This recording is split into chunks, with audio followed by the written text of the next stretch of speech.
دی blood line پڑھنا، یعنی انشاءاللہ ضرور. اس کا جسٹ یہ ہے کہ آدم علیہ السلام کے 2 بیٹے تھے جو آپس میں جنہوں نے جو ہے وہ جنگ کی تھی. ایک بیٹا قتل ہو گیا تھا اور دوسرے نے مارا تھا.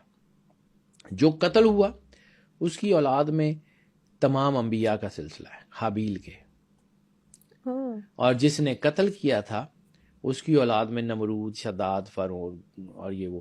آپ نے کبھی یہ جان کیری کا نام سنا تھا؟ پچھلے الیکشنز میں پچھلے سے پچھلے الیکشنز میں جان کیری جو جس نے امریکن پریزیڈنٹ کا الیکشن کنڈکٹ کیا تھا، اس کے بارے میں کہا جاتا کیا تھا کہ یہ ایکمن امپائر کا جو ہے وہ ڈسینڈنٹ ہے.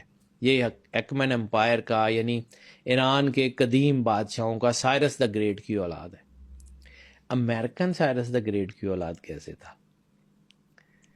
وہ پھر جب اس کی بلڈ لائن اور وہ سارا کچھ دیکھا جاتا تھا تو وہی ہیں، وہ ایک ہی بلڈ لائن ہے پوری دنیا میں جو روتھ چائلڈز کی ہو. یہ سارے دیز آر پیرلل چلتی ہیں. یہ بڑی خوبصورت کتاب ہے. اور دوسری کتاب کبھی اگر موقع ملے نا، یہ حابیل قابیل کے تناظر میں، دی اوریجن آف سن، ضرور پڑھوں گی. دی اوریجن آف سن پڑھنے والی کتاب ہے بیٹا، کہ دنیا میں گناہ کیسے انٹر ہوا. یعنی پہلا قتل ہوا، اس کے بعد پھر دنیا میں جو ہے وہ باقی چیزیں ہوئی تو کیسے ہوئی. دی اوریجن آف سن پڑھنا بہت خوبصورت کتاب ہے. ہم نے پڑھنا چھوڑ دیا ہے، ایسے ہی ہے. اور ہماری جو بیسک جو ہے سورس یا سارا، وہ سارے کا سارا وہی ہے نا جو وہ ہمیں دیتے ہیں. گوگل ہو گیا، چیٹ جی پی ٹی ہو گیا، باقی سارے سورسز ہو گئے، وہ جو ہمیں دیتے ہیں ہم وہی پروسیس کرتے ہیں. ٹھیک ہے، وہ انسائکلوپیڈیاز یا یہ جو سارا، یہ سارے وہی ہیں جو ہمیں وہ پڑھانا چاہتے ہیں. یعنی میں کچھ زیادہ مطلب 50 سال تو میری ایج ہو گئی ہے، آدھی صدی تو میں گزار چکا ہوں، آدھی صدی تو میں گزار چکا ہوں. جب میں یہ نیا انٹرنیٹ آیا تو ہم اس وقت بھی سرچ کرتے تھے، چیزیں دیکھتے تھے. وہ چیزیں جو پہلے ہوا کرتی تھی جو ہم نے کبھی پڑھی وہ آج نہیں ہے. اب چونکہ وہ ختم ہو گئی تو اب ہمارے پاس یہ سورس بھی کوئی نہیں ہے کہ جو پہلے تھا اس کو ہم جو ہے وہ کمپیئر ہی کر لیں یا کمپیئر ہی کر لیں. وہ ختم کر دیا گیا. آہستہ آہستہ آہستہ ویکیپیڈیا میں چیزیں بدل رہی ہیں، آہستہ آہستہ آہستہ گوگل کی جو سرچ ہسٹریز ہیں، انسائکلوپیڈیاز ہیں، وہ دنیا کی بدلتی جا رہی ہیں. کیوں؟ میں نے آپ کو پہلے بھی کہا تھا کہ پوری دنیا میں اسلامک ریسرچ کے 2 بڑے سکولز، ایک تل ابیب میں ہے، ایک میونک میں ہے. وہ کر ہی یہ رہے ہیں کہ ہمارے رفٹس کو ہوا کیسے دینی ہے، اور ہم لڑی جا رہے ہیں. اس پولیٹیکل سسٹم نے 1 God 1 land 1 king world order, ساری دنیا ایک گاڈ کو مانے گی، that would be antichrist. ساری دنیا کا ایک کیپٹل ہوگا، دیٹ وڈ بی جیروسلم. ساری دنیا کا ایک کنگ ہوگا، that would be antichrist. اسی کے لیے تو کام کر رہے ہیں، نائٹ ٹیمپلر سے لے کے لیوسیفیرینز تک، اسی کے لیے تو کام ہو رہا ہے. اور کس کے لیے ہو رہا ہے؟ بالکل ٹھیک ہو گیا. ابھی سر آپ نے بات کی کہ ساری دنیا ایک جو ہے گاڈ کو ماننے کی بات کر رہے ہیں، ایک ہی جو اینٹی کرائسٹ کی بات کر رہے ہیں. تو اگر ہم اس پر بات کریں کہ جو ڈفرینٹ ریلیجنس ہیں جیسے ہندوازم، اسلام، جوڈازم اور اینٹی کرائسٹ، ان میں اینڈ ٹائم کی پروفیسیز پہ کیونکہ ہم بات کر رہے ہیں تو ان تینوں مذاہب میں اینڈ ٹائم کی کون کون سی پروفیسیز سیم ہے؟ بیٹا جیسے میں نے عرض کیا کہ بہت ساری سیم ہے، بہت ساری. لیکن چونکہ ہمارے ساتھ پرابلم یہ ہوا کہ ہماری کتابوں کو بدلنا شروع ہو چکے ہیں. ان کو میں نے آپ کو کہا کہ ہمیں نہیں پتا. یعنی آپ کو ایک ہسٹری کے ایک ڈاکومنٹ کی طرف لے کے جاتا ہوں، میں بالکل کلیئر کٹ یہ پڑھی ہوئی ہے. اب لوگوں کو لگتا ہے کہ نہیں یار یہ کیا ہو گیا. میں نے آپ کو کہا تھا کہ ہمارے یہاں سے بہت سارے مینوسکرپٹس کو جہازوں پہ لاد کے جو ہے وہ رائل میوزیم انگلینڈ میں رکھا گیا تھا.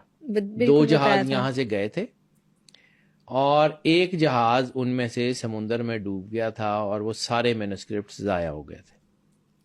ایک خاص قسم کے مینوسکرپٹس جو ہیں وہ لنڈن پہنچ گئے اور ایک خاص قسم کے سارے مینوسکرپٹس سمندر میں ڈوب گئے.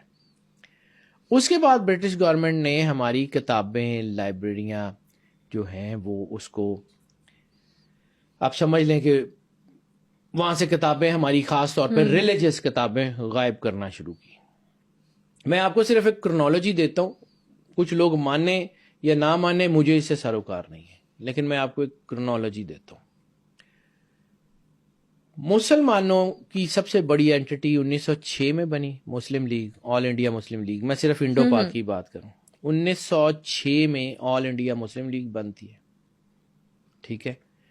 آل انڈیا مسلم لیگ میں جب تمام مسالک کے لوگ اکٹھے ہو گئے، تمام مسالک کے لوگ اکٹھے ہو گئے، یعنی اس میں سر علی امام بھی تھے، اس میں سر محمد شفیع بھی تھے، اس میں علامہ محمد اقبال بھی تھے، اس میں مطلب جب آل انڈیا مسلم لیگ کا بالکل عروج تھا، اس میں وہ سارے لوگ اکٹھے ہو گئے جو مختلف جو ہے وہ سیکٹیرین ڈویژنز کے اندر تھے.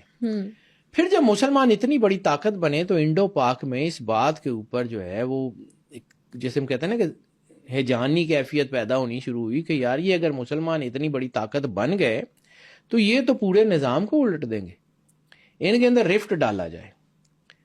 پھر مسلمانوں ہی کی ایک تعداد کو ڈیلیبریٹلی، میں کسی کے کردار کے اوپر یا کسی کی جو ہے نا اس کے اوپر شک نہیں کرا، لیکن مسلمانوں ہی کے بہت سارے لوگ جو ہیں وہ کانگریس میں گئے. پھر یونینسٹ پارٹی آف انڈیا بنی.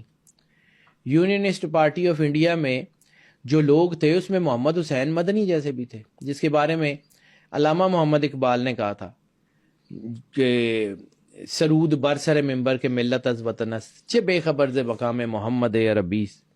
یہ پورا ایک قطعہ ہے 3 شعروں کا، جس کا آخری جو ہے وہ بے مصطفیٰ بے رسان کھیچ رہا. میں پورا سناتا ہوں، اس کا ترجمہ بتاتا ہوں کہ اس میں کیا. علامہ محمد اقبال کو بیٹا ہم اپنی زندگی سے نکال کے نا ہم نے سب سے زیادہ ظلم کیا اپنے بچوں پہ. علامہ محمد اقبال نے صرف ہمیں ملک کا خیال نہیں دیا، اس ملک میں ہونے والی ہر مشکل، ہر مصیبت، ہر پریشانی کا علاج دے کے گئے. نہیں لوگوں کو سمجھ آتی، ان کو پڑھنا ہی نہیں، پڑھا ہی نہیں. اور جو جنہوں نے پڑھا ہے انہوں نے اس کو بس صرف ترجمہ ہی کرتے رہے ہیں کہ اقبال نے یہ کہا، اس کا ترجمہ یہ ہے. ترجمے سے بات نہیں بنتی. وہ جو اگر آپ حضور داتا گنج بخش کے روضے پہ جائیں نا، ان کے مزار پہ، تو ایک دیوار کے اوپر یہ پورا یہ قطعہ لکھا ہوا ہے. عجم ہنوز نہ داند رموز دین ورنہ، کہ عجم کو ابھی بھی نہیں پتا کہ دین کی رمزیں کیا ہیں.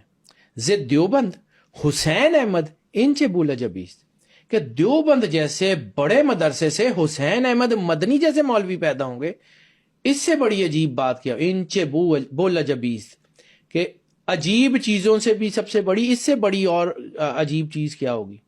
سرود برسر ممبر کے ملت از وطن است، کہ وہ ممبر پہ کھڑے ہو، سرودن کہتے ہیں گانے کو، سرود برسر ممبر کے ملت از وطن است، کہ وہ ممبر پہ کھڑے ہو کے یہ گاتا ہے کہ مسلمانوں کی ملت کی پہچان وطن سے ہے، انڈیا سے ہے.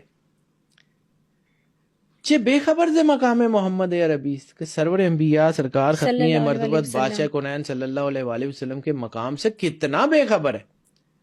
اور اب جو کنکلوژن کا شعر ہے جو ہمیں اکثر سنایا جاتا ہے، بے مصطفیٰ بے رسان خیشرا کہ دین ہماؤست، کہ اپنے آپ کو رسالت مآب سرور انبیاء صلی اللہ علیہ وآلہ وسلم کی ذات تک پہنچاؤ، کہ دین صرف اور صرف رسالت مآب سرور انبیاء صلی اللہ علیہ وآلہ وسلم کی ذات ہے. دین ہماؤست، دین صرف اور صرف ہوا. اگر بے او نہ رسیدی، اور اگر آپ رسالت مآب تک نہیں پہنچ سکتے، اپنے آپ کو وہاں تک نہیں پہنچا سکتے، اگر بے او نہ رسیدی تمام ابو لہبیس، کہ جو کچھ بھی آپ کر لیں وہ ابو لہبی ہے.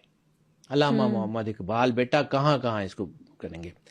یہ یونینسٹ پارٹی میں ایسے لوگ تھے جن کے بارے میں علامہ صاحب کا یہ خیال تھا. میں نہیں کہہ رہا لوگ ان کے حمایتی بھی ہوں گے، میرے پاس بھی مطلب، لیکن کچھ لوگوں کا خیال تھا کہ مسلمان جو ہیں ان کی آئیڈینٹی ان کے وطن سے ہوتی ہے، جبکہ سرور انبیاء سرکار ختمی مرتبت نے فرمایا تھا کہ مسلمان ایک ملت ہیں، وہ دنیا کے کسی کونے میں بھی ہوں. جیسے طارق بن زیاد نے جب کشتیاں جلائیں تھی اسپین میں، تو اس نے کہا تھا کہ ہر ملک ہمارا ملک ہے، جس کا ترجمہ علامہ صاحب کو کہاں کہاں چھوڑیں گے آپ. ہر ملک ملک ماست کے ملک خدائے ماست، ہر ملک ہمارا ملک ہے کہ ہمارے خدا کا ملک ہے. ہر ملک ہمارا ملک ہے کیونکہ ہمارے خدا کا ملک ہے. تو ہم تو بیٹا مسلمان ایک ملت تھے، کسی ایک ملک میں تو بٹے ہوئے نہیں تھے. اس وقت امپیریلزم نے کیا کیا کہ ہمیں وطنیت میں بانٹا، کہ جی پہلے انڈیا میں ہم انڈین نظام یونینسٹ پارٹی آف انڈیا بنی.